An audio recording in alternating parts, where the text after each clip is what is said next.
ಅನ್ನದಾತ ಅನ್ನದಾತ ಜನರ ಪಾಲಿನ ಸ್ನೇಹದಾತ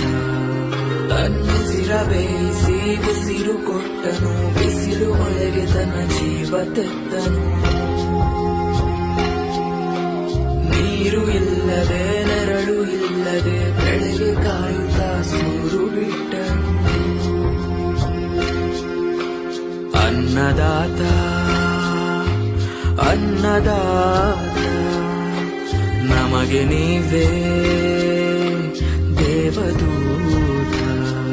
ನಿಸ್ವಾರ್ಥ ಸೇರಿನಿ ಶ್ರಮದ ಯೋಗಿನಿ ಭೂಮಿ ಬಿತ್ತುವ ಮಹಾನ್ ಜ್ಞಾನಿನಿ ಮುಷ್ಟಿ ಬೀಜವ ರಾಶಿ ಮಾಡಿದೆ